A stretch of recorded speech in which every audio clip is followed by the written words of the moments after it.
గత కాలం అంతా దేవుడు కాపాడుతూ నడిపిస్తూ పోయిన వారం అంతా మనం దీవించి చేతి పనులలోనూ పాడి బట్టల్లోనూ మనం ఉంటున్న ఇంట్లోనూ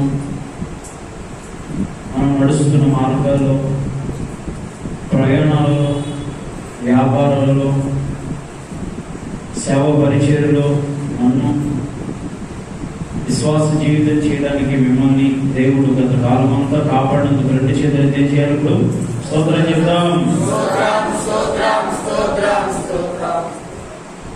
హల్లెలూయా. పొద్దునెళ్ళి సాయంత్రం వరకు హాస్పిటల్లో మాత్రం పడిగాపులు కాస్తాం. అప్పుడు చూస్తాం టైం, వెళ్ళేటప్పుడు టైం చూస్తాం, పిలిచేటప్పుడు టైం చూస్తాం. ఎన్ని గంటల నుంచి ఎన్ని గంటలకు రావాలో తెలియదు, ఎప్పుడు డాక్టర్ వస్తాడో తెలియదు, ఎప్పుడు ట్రీట్మెంట్ అయితే తెలియదు, ఎన్ని గంటలకు మళ్ళీ తిరిగి వస్తామో తెలియదు. సమయాన్ని అంతా హాస్పిటల్లో గడుపుతాం మనం, చాలా సమయం.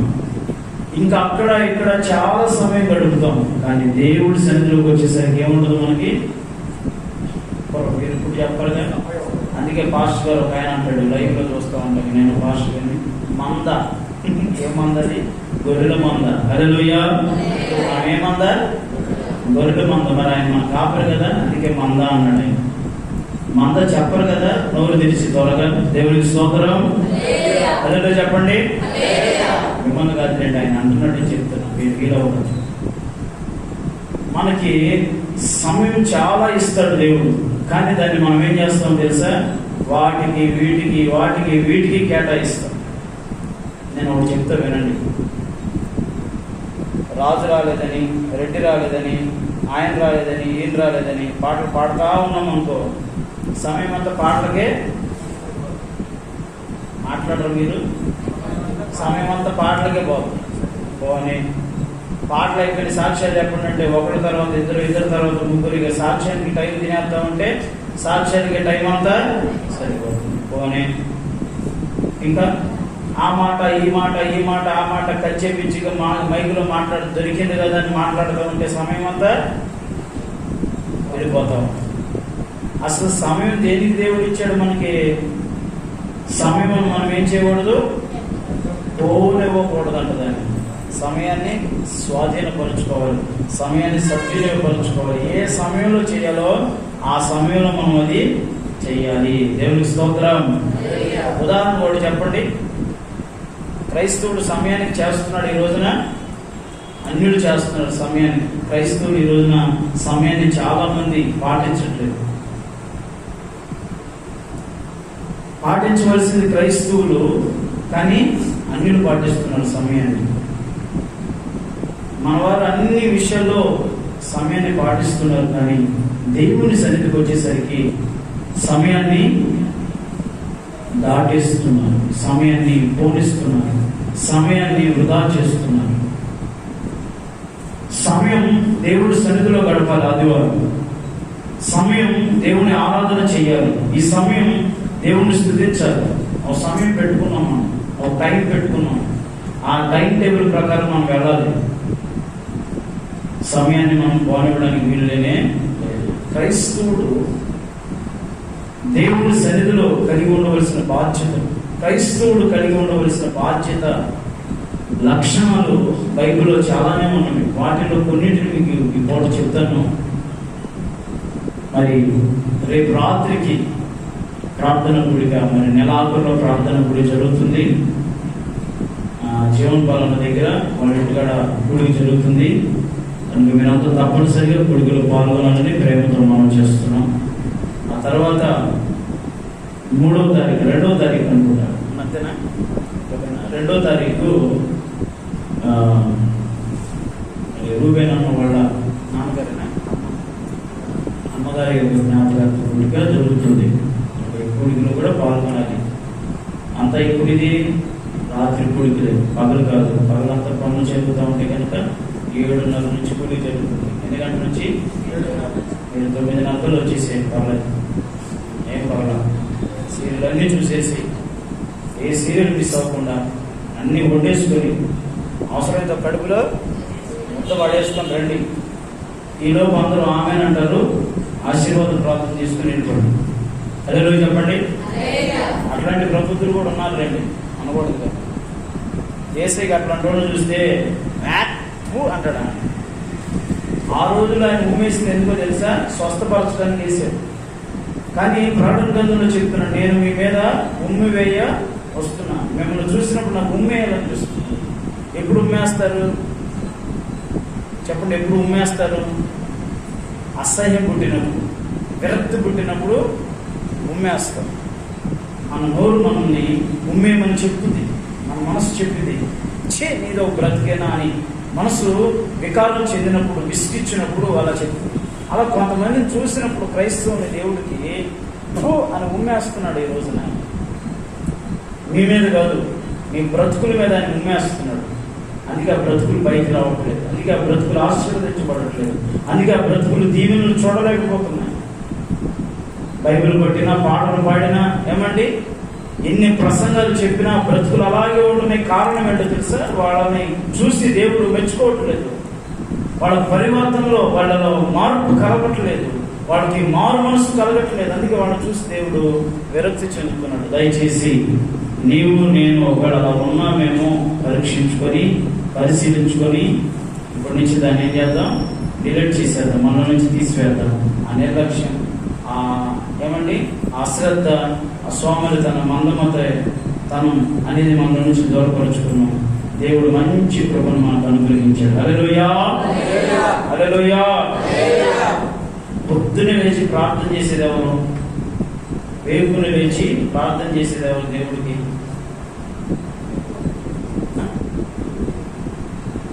ఎవరు?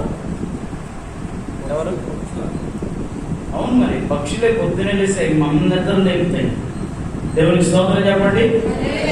పక్షులు వేపుకొని లేచి దేవునికి గాన ప్రతిగానాలు చేస్తుంటే, దొన్నపోతులు లేచి దేవుని స్తుతిస్తా అంటే, అన్ని ఇచ్చి, జ్ఞానం ఇచ్చి, తెలివిచ్చి, మనుషుల్నిచ్చి, కుటుంబాన్నిచ్చి, పిల్లల్నిచ్చి, ఏమండి పొలాన్నిచ్చి, స్థలాన్నిచ్చి, ఇల్లునిచ్చి, ఆరోగ్యం ఇచ్చిన మనం మాత్రం 2 కాళ్ళు తన్ని పట్టు నిద్రపోతున్నాం.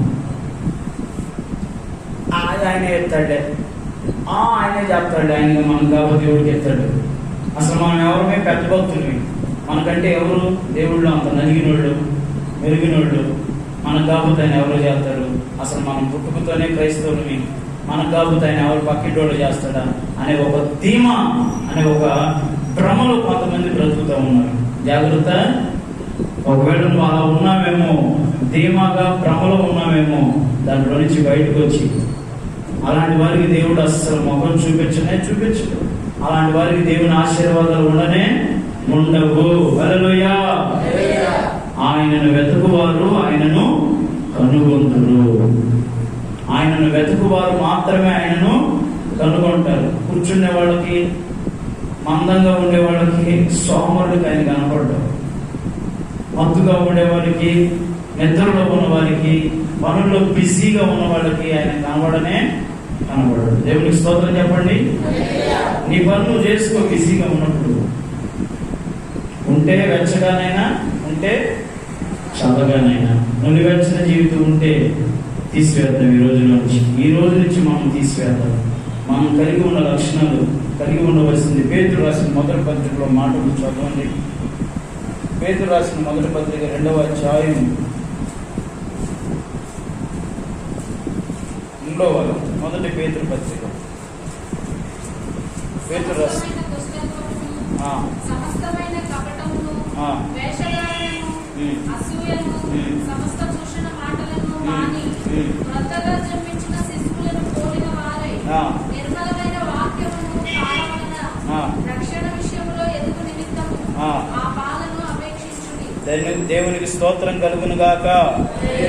మరలా సమస్తమైన దుష్టత్వమును, సమస్తమైన కపటమును, వేషధారణను, అసూయను, సమస్త దూషణ మాటలను మాని, క్రొత్తగా జన్మించిన శిశువులను పోలిన వారై, నిర్మలమైన వాక్యమును పాలవలన రక్షణ విషయంలో ఎదుగు నిమిత్తము ఆ పాలను అపేక్షించుడి. క్రైస్తవుల్లో ఉండవలసిన మొట్టమొదటి లక్షణం, మనము నిర్మలమైన మనస్సాక్ష్యం కలిగి, అంటే దేవుని వాక్యంలో మనము ఎదిగేవారుగా ఉండాలి. హల్లెలూయా. మొదటిగా క్రైస్తవుల్లో ఉండవలసిన లక్షణం ఏంటంటే దేవుని వాక్యంలో ఎదగాలి నువ్వు. నీకు ఒక పిల్లవాడు పుట్టాడు, వాడికి వయసు పెరుగుతుంది కానీ మనిషి మాత్రం ఎదగకపోతే వాడిని ఏమంటారు చెప్పండి? మరుగుజ్జోడు అంటారు. అదే మరుగుజ్జోడా, ఏంట్రా ఎంత గుజ్జుగా ఉన్నావు నువ్వు, ఎదగలేదేరా, వీడికి వయసు ఎంత అంటే వాడికి వయసు 16 ఏళ్ళు, కానీ చూస్తే 4 ఏళ్ళ పిల్లోడు 3 ఏళ్ళ పిల్లోడులాగా ఉంటాడు. మరుగుజ్జుతాను. ఒకసారి ఆలోచించండి, మనం కూడా దేవుని వాక్యంలో ఎదగకపోతే, దేవుని వాక్యం అనే పాలం అనే వాక్యంతో మనం ఎదగకపోతే, దేవుని ఆహారంతో మనం మన ఆత్మీయ జీవితాన్ని పెంపొందించుకోకపోతే, మనం కూడా ఎన్ని సంవత్సరాలు వచ్చినా, ఎన్ని ఏళ్ళు దేవుని సన్నిధిలో వెతికినా మనం కూడా ఎలా ఉంటాం చెప్పండి? మరుగుజ్జుతనమే ఉంటుంది. అంటే మనం ఎదగం. వాక్యం మనలో క్రియ చేయదు, వాక్యం మనం నడిపించదు, వాక్యం మనతో మాట్లాడదు, వాక్యం మనం పలకరించదు, వాక్యం మనం దాటి వెళ్ళిపోతుంది. నీ వాక్యమే నన్ను బ్రతికించెను, బాధలలో నెమ్మదినిచ్చెను. నీ వాక్యమే నన్ను బ్రతికించెను, బాధలలో నెమ్మదినిచ్చెను.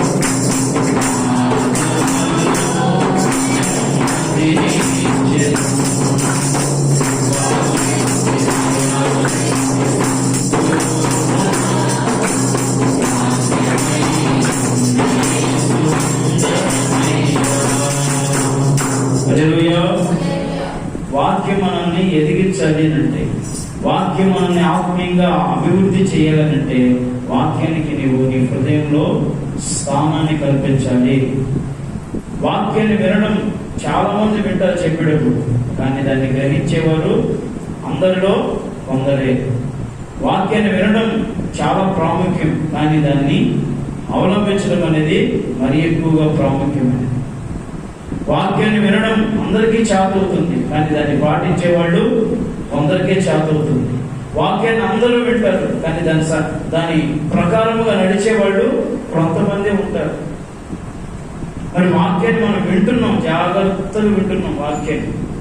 వాక్యంలో మనం ఎదిగాము, వీళ్ళకి వాక్యం తెలిసింది, వాక్యంలో వీళ్ళు అభివృద్ధి పొందుతున్నారు అని మిమ్మల్ని చూసినప్పుడు మాకు తెలియాలంటే ఎలా తెలుస్తుంది?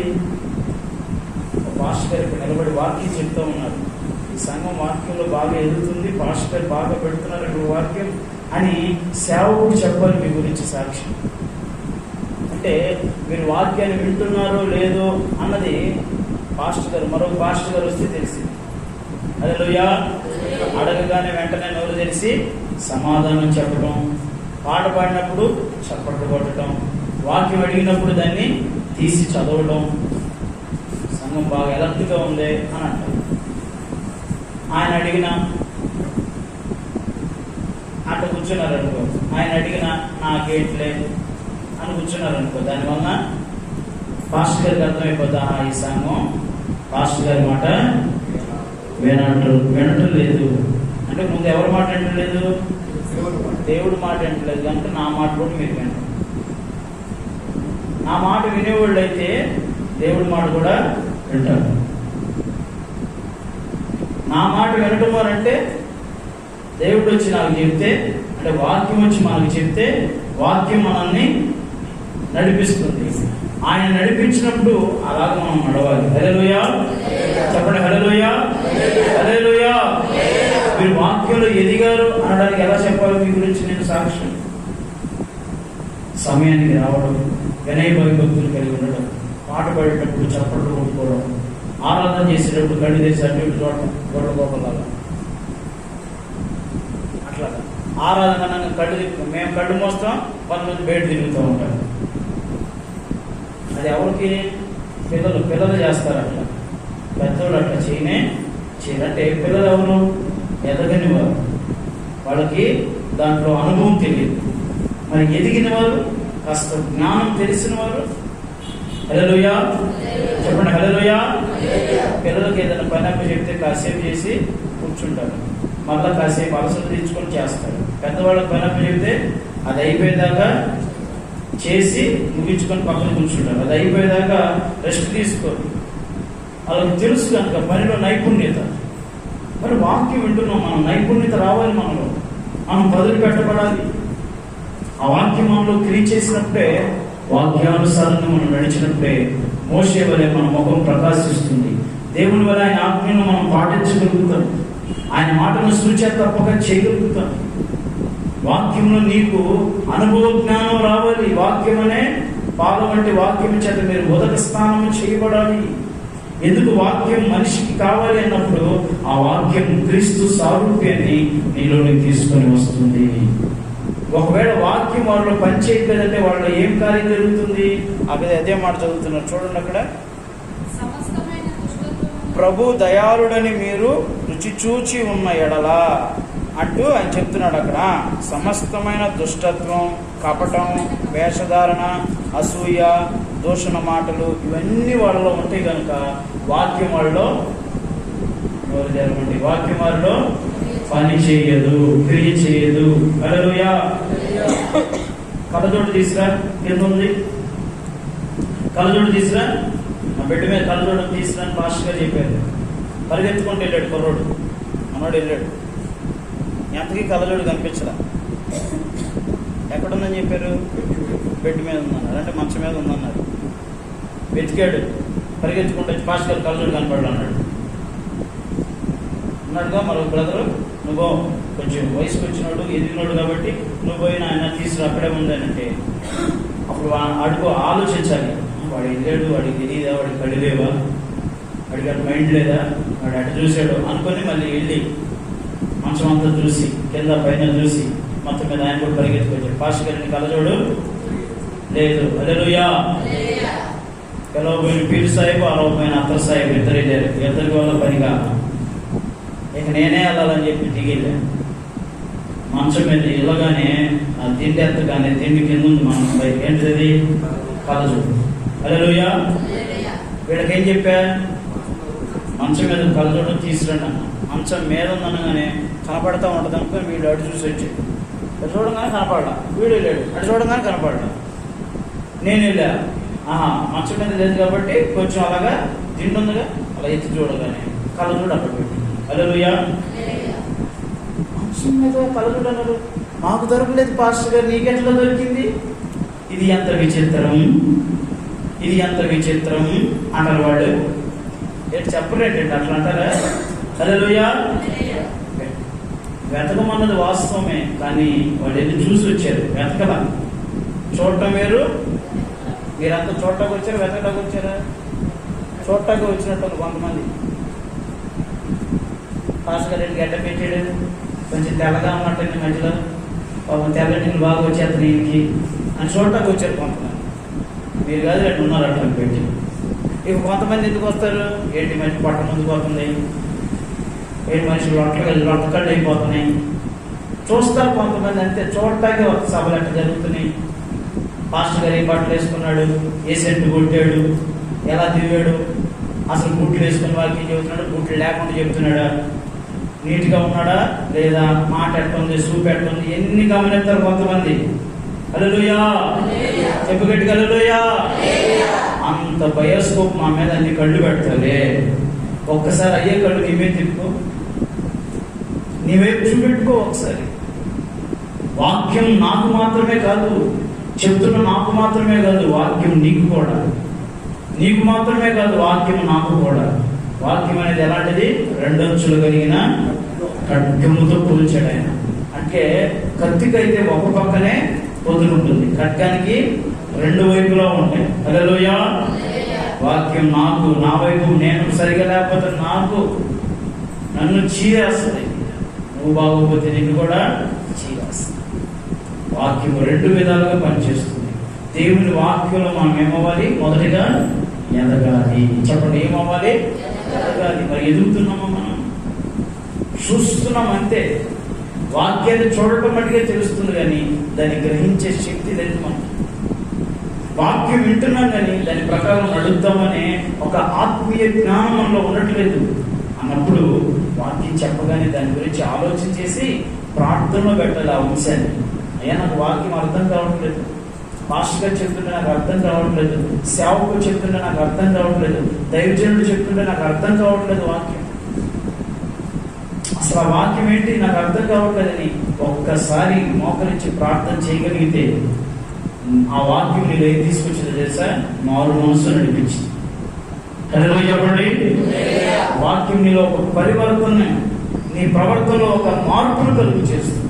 నువ్వు ఇలా ఉండవు, చక్కగా దేవుణ్ణి మహిమపరుస్తావు, అన్ని విషయాల్లో జ్ఞానం కలిగి ఉంటావు. కనుక వాక్యం చాలా విలువైనది. వాక్యం మన దగ్గరికి వచ్చినప్పుడు దాన్ని మనం నేర్చుకోవాలి, దాన్ని మనం పోనివ్వకూడదు. వాక్యంలో మనం ఎదగాలి. వాక్యం ఒకవేళ లేకపోతే మనం ఏమంటే దూషణలు, ఏమండి అసూయలు ఉంటాయి, ఇంకా దుష్టత్వం ఉంటుంది, కపటం ఉంటుంది, వేషధారణ, ఇవన్నీ ఉంటాయి. అసూయ, అందరిని చూస్తే మనకేమొచ్చింది? అసూయ వచ్చేసి నేను ఎట్లాగే ఉన్నా, వాళ్ళు ఏంటంటే ఉన్నారు అనే ఒక అసూయ మనలో కలిగి. అసూయ ఉండదు. వాక్యం ఉంటే అసూయ ఉండదు. ప్రేమించగలుగుతాం మనం. దూషణ ఉండదు. అందరిని దూషిస్తాం. అబ్బా నువ్వు పెద్ద గొప్ప, అబ్బా నువ్వు పెద్ద గొప్ప లోట అంటాం. అంటే ప్రతిదానికి దూషిస్తూ ఉంటాం, దూషిస్తూ ఉంటాం. వాళ్ళు అట్లాగే చెప్తారు, వీళ్ళు ఎట్లాగే చెప్తారు, దూషిస్తాం, కొట్టివేస్తాం అన్నమాట. ఇంకా వేషధారణ, దూషణ, అసూయ, కట్టడం. మనసులో ఒకటి, బయటకు ఒకటి, మనసులో ఒకటి, బయటకు ఒకటి మాట్లాడడం. నువ్వంటే నాకు ఇష్టం, నువ్వంటే నాకు ఇష్టం అంటారు. పేరు దగ్గరికి వచ్చి, జక్కి దగ్గరికి వచ్చి, ఏమండి పేరమ్మో జక్కి గారు, అమ్మో మామూలుడు కదండి, మంచిడండి, తీయమండి అని అంటారు. ఆయన అటు బాగానే వాడు అంత దుర్మార్గుడు లేడు, ఎందుకంటే జనాల దగ్గర డబ్బులు ఎక్కువగా వసూలు చేస్తున్నాడు అని చెప్పి జక్కి భయంకరంగా అనుకునేవాడు.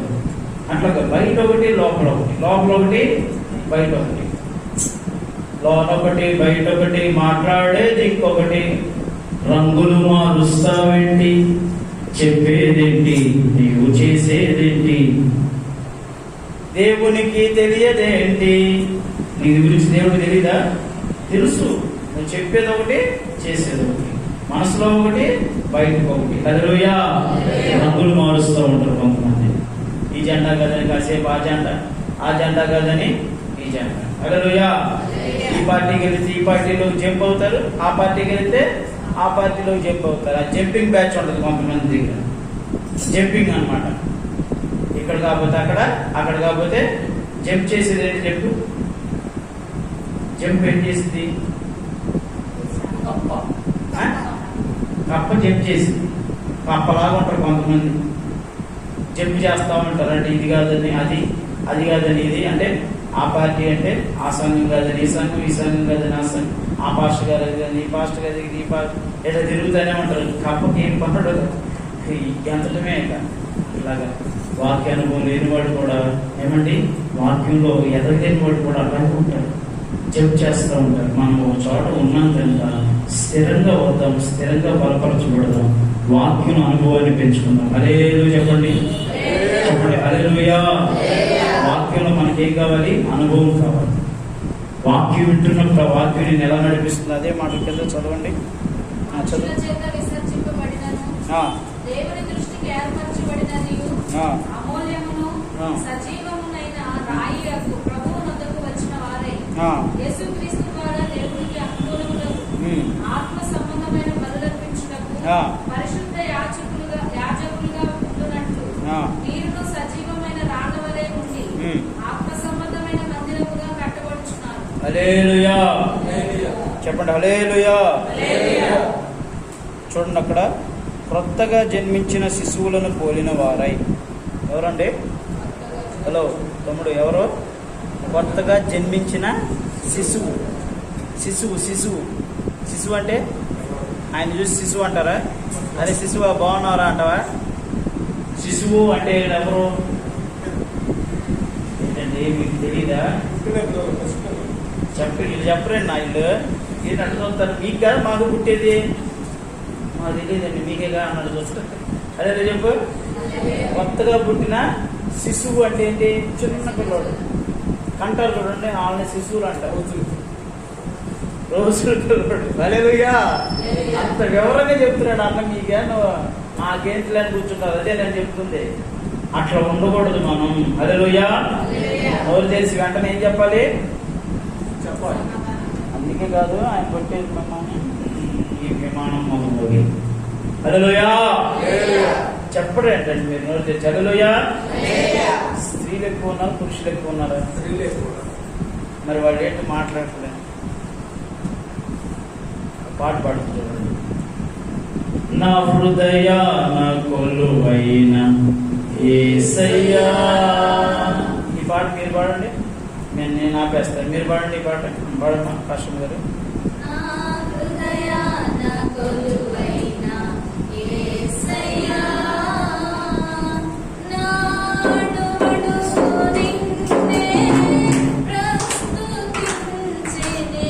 సరే, పాట రావట్లేదు, తెలియదంట.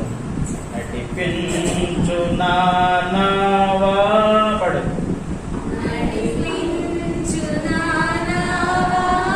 వచ్చే పాట పడితే పాట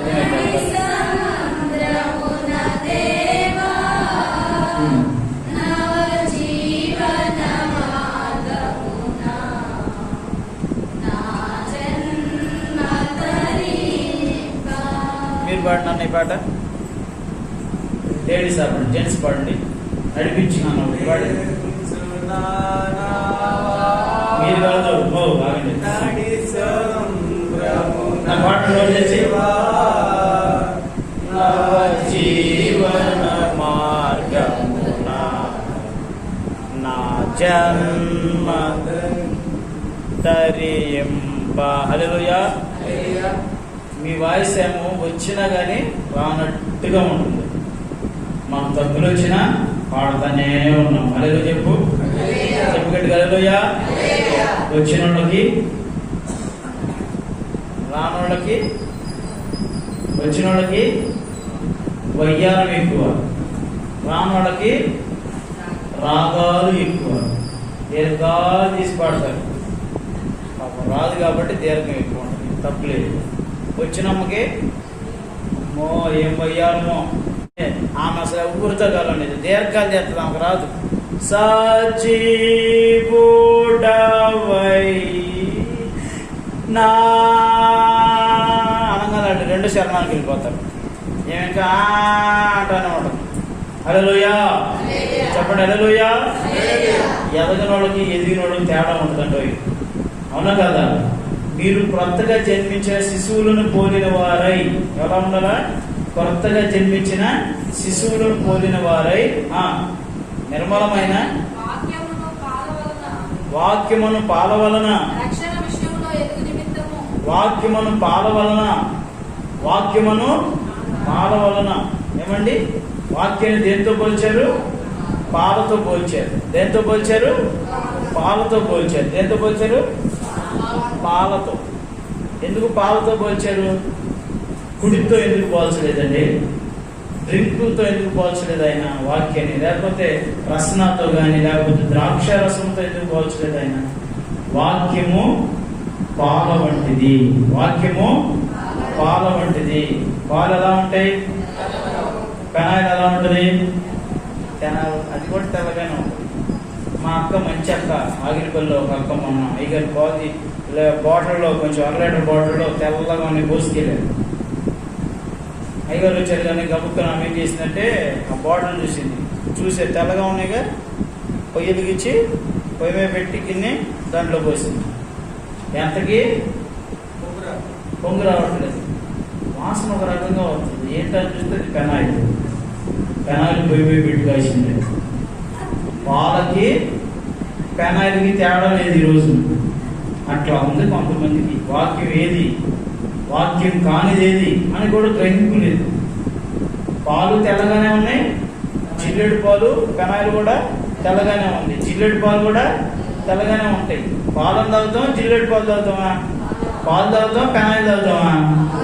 ఫ్రీగా వస్తే అది ఫ్రీ బ్యాచ్ అన్నమాట, కొంతమంది బ్యాచ్. అదే నువ్వు చెప్పు. ఫ్రీగా ఏదైనా వస్తే మీరండి ఉన్నారు, మీరు కాదు. అంటే వాక్యము దేవుడు పాలతో పోల్చాడు. ఎందుకంటే పాలు స్వచ్ఛమైనవి, పాలు ఆరోగ్యకరమైనవి, పాలు రుచికరమైనవి, పాలు శ్రేష్టమైనవి, పాలు నేను ఇది చెప్పి ఒక్కడ చెప్పొచ్చుగా మీరు. పాలు నేను చెప్పేసా. పాలు బాదం పాల, పాలు బలమైనవి. హల్లెలూయా. ఇంకా పాలు తెల్లవి. పాలు ఎడం పాలు తెల్లగా నల్లగా ఉంటాయా? పాలు దేనికి? పాలు వల్ల ఉపయోగం ఏంటి చెప్పండి. చెప్పండి, నువ్వు చెప్పండి. ఏం చెప్పావు? బలమైన పాలు. ఇంకా ఎదుగుదలకి. అబ్బా చప్పట్లు కొట్టండి గట్టిగా. హల్లెలూయా. చెప్పండి గట్టిగా హల్లెలూయా. అది అసలు పాయింట్ చెప్పాడు తమ్ముడు. దేనికి? పాలు ఎదుగుదలకు ఉపయోగపడుతుంది. అది మన సబ్జెక్ట్. అందుకే పాల వంటి వాక్యం అది మనం ఎదిగింపచేస్తుంది. వెంటలేదు అంటున్న బాగానే పెట్టాడు తమ్ముడు. పాయింట్ బాగానే పెట్టాడు. అది గ్రహింప శక్తి ఉండాలండి. ఆ జ్ఞానం దేవుడు ఇస్తాడు. పాలు ఎదుగుదలకు ఉపయోగపడతాయి. తల్లి ఎందుకు ఇస్తుంది పాలు? డబ్బా పాలు పెట్టేది ఎందుకు పట్టదు? ఎందుకంటే శిశువు ఎదగాలంటే ముందు తల్లి పాలు అవసరం, పాలు అవసరం. పాలతో పెంచుతారు శిశువుని.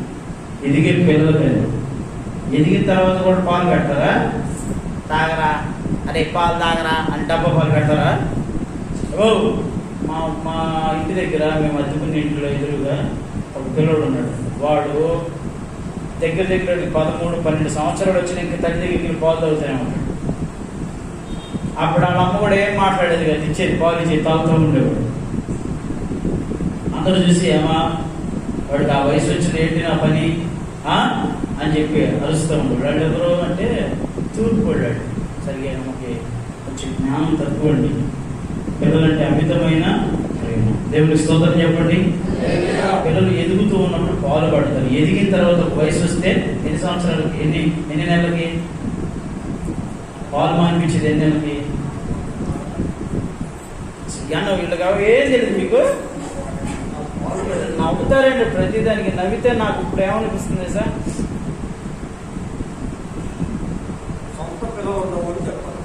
అదే చెప్పు. సొంత పిల్లలు కాకపోతే అందరూ అర్థం లేదా ఫంక్షన్లకి ఏవో ఎగేసుకొని పొలో అని. అక్కడ ఫంక్షన్ అంటే చాలు ఇక్కడ పోటీ తిప్పేస్తారు. ఈ రోజు మేము ఎక్కడికి రాము, ప్రార్థన రాము, ఉపవాస ప్రార్థన రాము.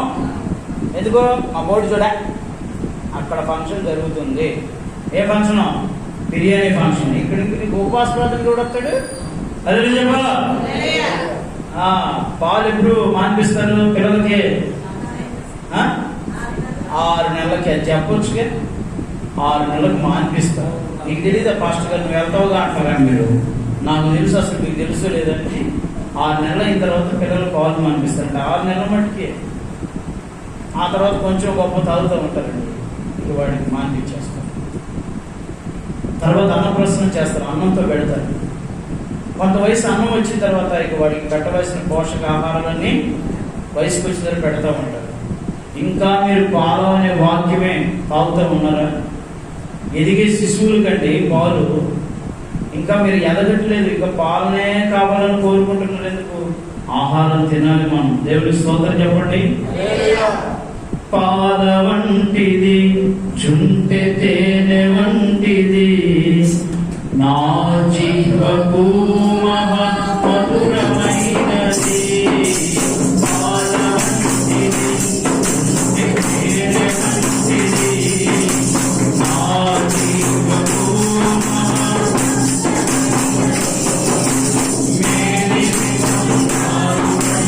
జీవపు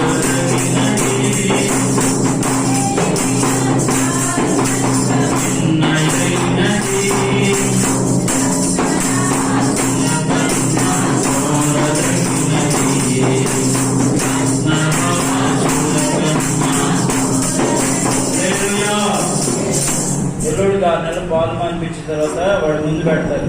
ఒకటి అన్నం గిన్నె, ఒకటి పుస్తకం, మరొకటి బంగారం, ఇంకొకటి పెన్ను, ఇంకా వగేరా వగేరా పెడతారు.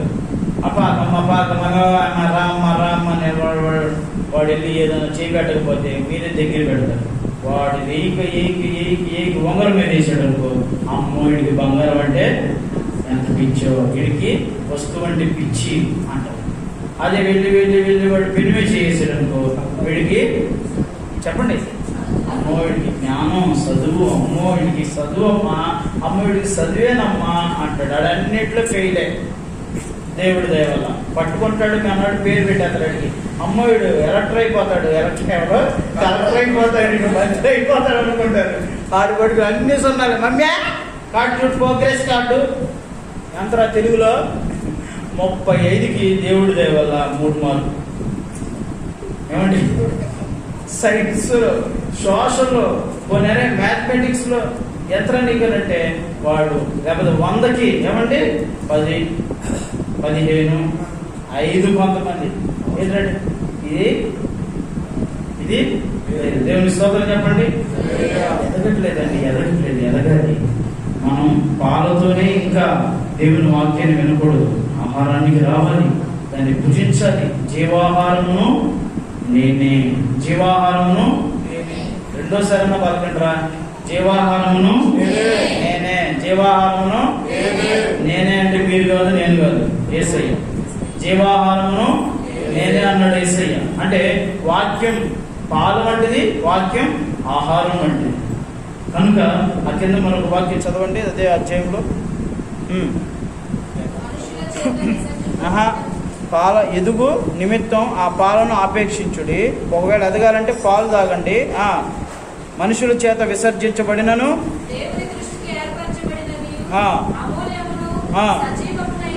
ఏర్పరచబడిన అమూల్యమైన సజీవమైన రాయియగు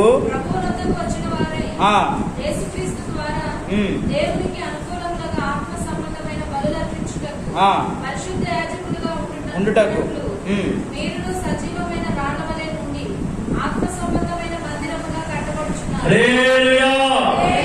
పేతురుతో దేవుడు చెప్పాడు, అబ్బాయి నీ మీదే నా సంఘాన్ని కడతాను. అందుకే ఆయనకి ఏం పేరు పెట్టారు?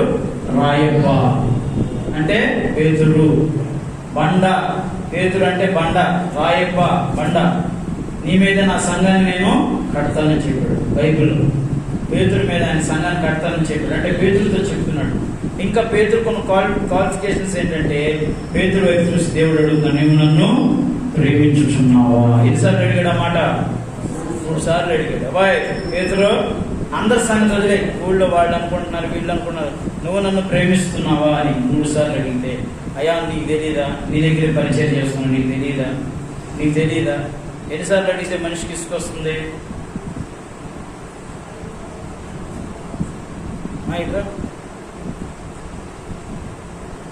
ఇట్రా పలకపోతే ఇట్రా పలకపోతే ఆయన చెవుడు లేడు, చెవుడు లేదు, చెవులు ఇంతకీ వినపడకపోతే అన్ననుకో బావత చూడు మనిషికి ఎంత పాపం.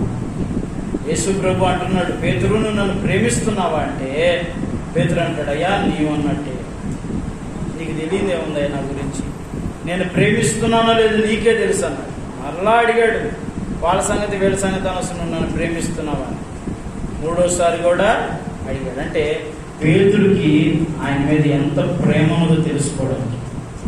పేతురు దేవుని కొరకు సాక్షిగా నిలబడతానో లేదన్నది ప్రతి విషయంలో ఆయన పరీక్షిస్తూ వచ్చాడు.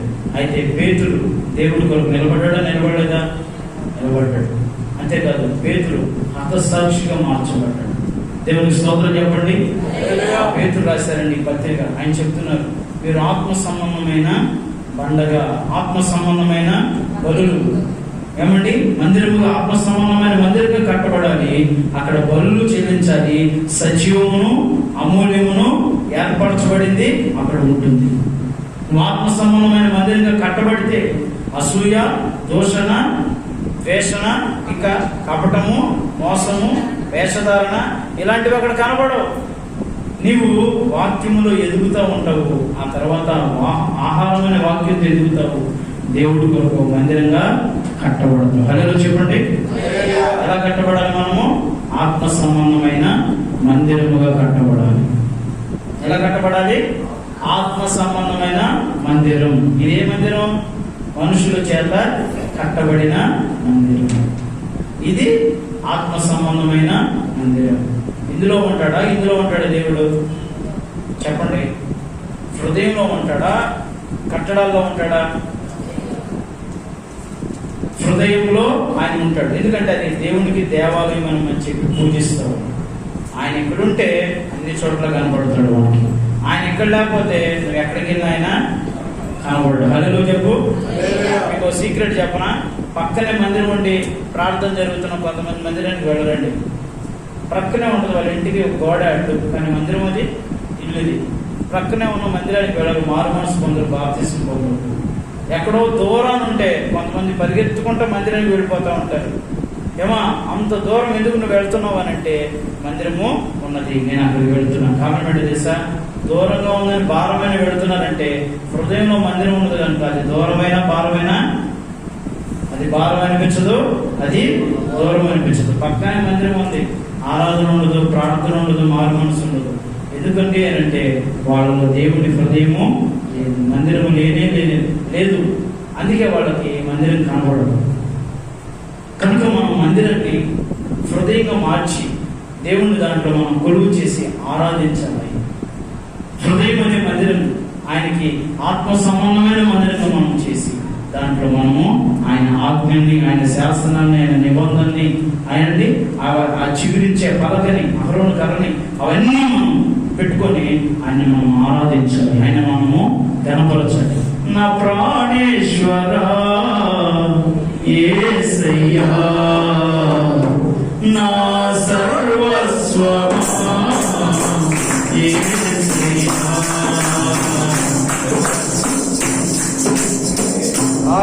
ఆరో వచనంలో ఇదిగో నేను ముఖ్యమును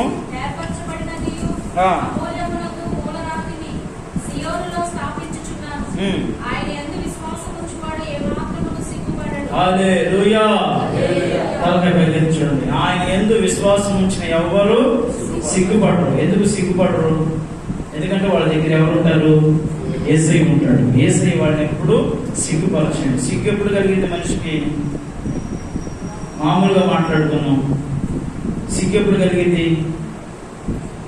ఇప్పుడు ఎవరన్నా మన ఇంటికి గెస్టులు వచ్చారు, అతిథులు వచ్చారు, మనం లుంగి ఒకటే కట్టుకుని ఒంటి మీద ఏం లేకుండా ఏం కలిగింది మనకి? మీరు ఇప్పుడు వచ్చారేంటంటే, మీరు ఇప్పుడే మీకు ముందు వరకు అంటారు. ఏంటంటేనంటే ఒంటి మీద ఏం లేదు కాబట్టి ఒక మొలగొట్టు చుట్టుకొని ఉంటాం కాబట్టి మనం చూడంగానే అరే మనం వాడి ముందు ఇట్లా ఉండకూడదు. దేవుని స్తోత్రం చెప్పు. యేసయ్య దగ్గర ప్రార్థన ఎట్లా చేస్తారు కొంతమంది? యేసయ్య దగ్గర కొంతమంది ప్రార్థన ఆయన చూస్తున్నాడు చూడట్లేదు అన్నట్లుగా ఉండరు. ఏ పొజిషన్ పడితే ఆ పొజిషన్లో ప్రార్థన చేస్తూ ఉంటారు. బాస బట్టలు వేసుకున్నాం, సరే అలసలు వచ్చిందనో కాళ్ళు నొప్పులను కుర్చీలను కూర్చోను, లేకపోతే బాస బట్టలు వేసుకుని ప్రార్థన చేస్తాం. మోకరించి చేయాలి, కూర్చొని చేయాలి. కాళ్ళు నొప్పులు ఉంటే ఏమండి ఇంకా ఎలా చేయాలి? మోకరించి ప్రార్థించాలి, చేతులెత్తి ప్రార్థించాలి, కళ్ళు మూసుకొని ప్రార్థించాలి. ఎందుకు కళ్ళు మూసుకొని ప్రార్థన చేయాలా? కళ్ళు తెరుచుకొని ప్రార్థన చేయొచ్చు, తప్పేం లేదు. హల్లెలూయా. కళ్ళు మూసుకునేది ఎందుకు? అది కూడా లేదు కదా. కళ్ళు మూసుకునేది ఎందుకంటే ఏదైనా విషయం గుర్తుకు రావాలంటే వెంటనే ఏం చేస్తారు? ఒక్క నిమిషం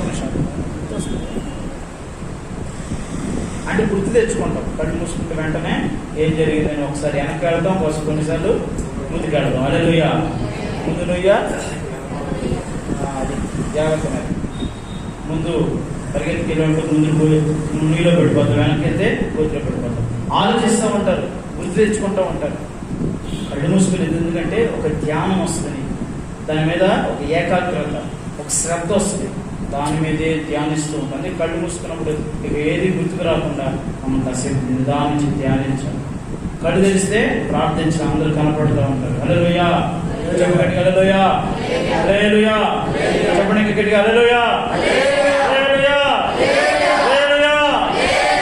ఇంకో సరదా ఒక మాట చెప్తా. వీడియో అంతా అయిపోద్ది, పెట్టి వీడియో అంతా చేస్తారు. అబ్బాయి ఎప్పుడు వచ్చింది వీడియో అంటారు. వాడికి మనకి నెలకి ఇస్తానని చెబుతాడు. ఎప్పటికి ఇస్తాడు?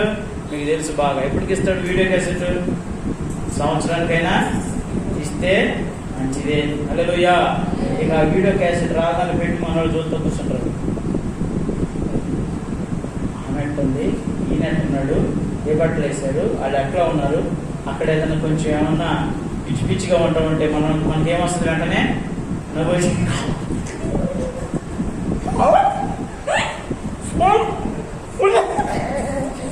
ఒకసారి మళ్ళీ బ్యాక్ బ్యాక్ బ్యాక్ బ్యాక్. ఓ అసలు హాస్యం ఎక్కువైపోతా ఉంటుంది. ఆ తర్వాత భోజనాలు కూడా తీసుకెళ్తాడు. అంటే దగ్గర తీస్తాడు వాడు. బాగా చెప్తాడు ఏంటంటే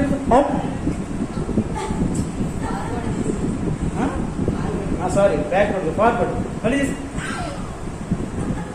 ఆయన అడిగినాడు కొంచెం ముందు కొంచెం అనుకున్నాడు. ఎందుకు చెప్తున్నాను ఆలోచించండి. మళ్ళీ మళ్ళీ మళ్ళీ మళ్ళీ ముందుకి వెనక్కి వెళ్ళి చూసేది ఎందుకు?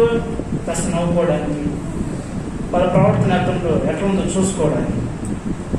దేవుడు నిన్ను కూడా ముందుకి వెనక్కి జరిపాడు జీవితంలో. వెళ్తాం ముందుకి వెళ్ళాం. దేవుడి స్తోత్రం చెప్పు. వెనకున్నవి దేవుడు ఏం చేయమంటున్నాడు? మర్చిపోమంటున్నాడు. ముందున్న వాటి కొరకు సాగిపోమంటున్నాడు. కొంతమంది ఎదగలేకపోతున్నారంటే వెనకున్న వాటిని మరవక ముందున్న భవిష్యత్తుని చింతిస్తూ భవిష్యత్తులో ముందుకు వెళ్ళలేకపోతున్నారు. ప్రజెంట్ వాడు క్షేమంగా ఉండలేకపోతున్నారు. తర్వాత ఏమైపోయిందో, కరోనా వచ్చి ఎంత భయంకరంగా ఉంది, తర్వాత ఫ్యూచర్ ఏంటో అని ఆలోచిస్తారు. వెనకాల పరిస్థితిని ఆలోచించుకుంటా ముందుకు వెళ్ళలేక వెనక్కి వెళ్ళలేక అలాగా నిల్చొని ఏం చేయాలో అర్థం కాదు. దేవుడు అంటున్నాడు, మీ హృదయంలో నాకు స్థానం ఇస్తే ఆత్మ సంబంధంగా మిమ్మల్ని ఎదిగింపచేస్తాను. మానసికంగా, శారీరకంగా, ఆత్మీయంగా మీరు దేవుళ్ళో అన్ని విషయాలు ఎదగడానికి దేవుడు వాక్యం తోడ్పడుతుంది. మీకు కేవలం శరీరంగా ఆత్మీయంగానే కాదు, మానసికంగా కూడా ఆయన మీకు వాక్యం అనే పాల ద్వారా సహాయం చేస్తాడు. ఏదో చెప్పండి. రాత్రి తల్లండి అయ్యా నేను మానసికంగా నలిగిపోతున్నాను. మానసికంగా అంటే మనశ్శాంతి లేదు. ఏదో చెప్పు. మందులు దేనికి? మందులు వేసుకున్న దేనికి? రోగానికి. అది శరీరానికి మందులు. మన ఆత్మకి పట్టిన రోగానికి వాక్యం అనే మందులు. మరి మానసికానికి మందు లేదు. ఉందా? లేదు. మనశ్శాంతి కరువు అయిపోతే మనిషికి ఎన్ని డబ్బులుండి ఎంతమంది ఉండి ఏ ప్రయోజనం అండి? అది అలాంటి మనశ్శాంతి లేని వాడికి వాక్యం అనే మందు ఉన్నది. దేవుని స్తోత్రం చెప్పు. చెప్పగా హల్లెలూయా. యేసయ్య దగ్గరికి వస్తే 3 రోగాలు కుదురుస్తాడు. డాక్టర్ దగ్గరికి వెళ్తే ఒక రోగమే. ఒక్కొక్క డాక్టర్ ఒక్కొక్క రోగానికే చూస్తాడు. కానీ యేసయ్య దగ్గరికి వస్తే సర్వరోగ నివారణ. హల్లెలూయా చెప్పు. నువ్వు ఇప్పుడు ఎలా ఎదగాలంట? ఆత్మ సంబంధమైన మందిరముగా. అంతేకాదు అక్కడ చెప్పబడుతున్న మాట మీరు నమ్మాలంట. ఆయన యందు విశ్వసించు వారందరూ ఏమాత్రము సిగ్గుపడరు. హల్లెలూయా. సిగ్గుపడని ముఖముతో ఆయన మనము ఆరాధించబోతూ ఉన్నాం. ఆయన నామాన్ని గణపరచబోతూ ఉన్నాం. ఎక్కడ తెలుసా? సియోనులో.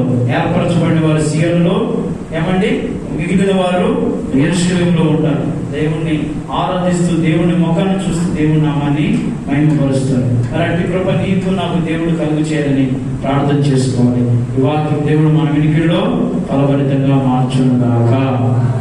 మనం వాక్యంలో ఎదగాలి. దేంట్లో ఎదగాలి? వాక్యంలో ఎదగాలి. ఎలాగా?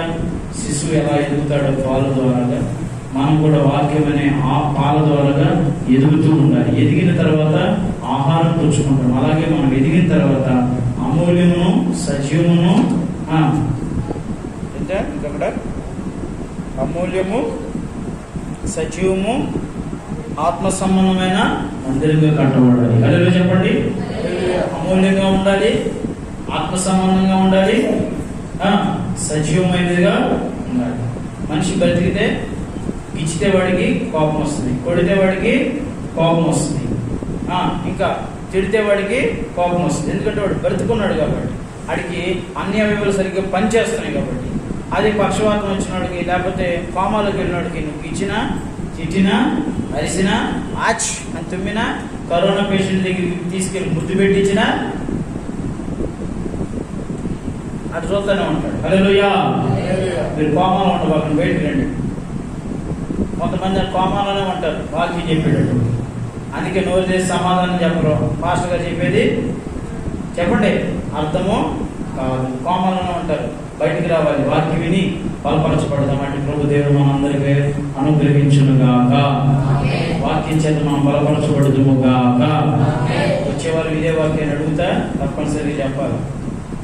రెఫరెన్స్ తో సహా అడుగుతా చెప్పాలి. హల్లెలూయా. పేతురు రాసిన మొదటి పత్రిక 2వ అధ్యాయము 3వ వచనము 2వ వచనము అట్లా చెప్పాలి. ఏ వచనము ఏ మాట అన్నా కానీ అది కూడా చెప్పాలి. వాక్యం కూడా అట్లా చదువుకోవాలి. వాక్యం చదివినప్పుడు అది మన హృదయంలోకి వస్తుంది. అప్పుడు అది మనల్ని మారుస్తుంది. మృగం మనిషిలాగా మారుతాడు. మనిషి మృగంలా మారిపోతున్నాడు. కానీ మనిషి మనిషిలాగా ఉండాలంటే ఆ మనిషికి ఏం కావాలి? దేవుడు కావాలి. ఆ దేవుడు ఎవరు?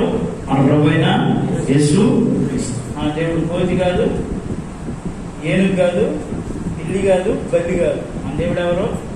సర్వాంగ సుందరుడు, సజీవుడు, ఆశ్చర్యకరుడు, ఆలోచనకర్త, నిజుడగు తండ్రి, బలవంతుడైన దేవుడు, సత్యస్వరూపి, నిజస్వరూపి అన్ని ఉన్నాయి. ఎన్నో పేర్లు ఉన్నాయి. మీరు ఇప్పుడు దాకా పాడిన పాటలు ఆయన ఏమైనా కనుక నామని మహిమపరుస్తూ ముందు కొనసాగుతాం. అంటే ప్రభు దేవుడు మనందరికీ అనుగ్రహించిన గాక. వాక్యం మమ్మల్ని దీవించి బలపరిచి మమ్మల్ని బలవంతులుగా చేయుగాక. ఆమె అందరూ లేచి నిలబడండి. మనం సమర్పణ చేసుకుంటూ పాట పాడుకుందాం. అందరూ లేచి నిలబడండి. నా హృదయమెంతో జీవము గల దేవుని దర్శింపానందముతో కేకలేయుచున్నా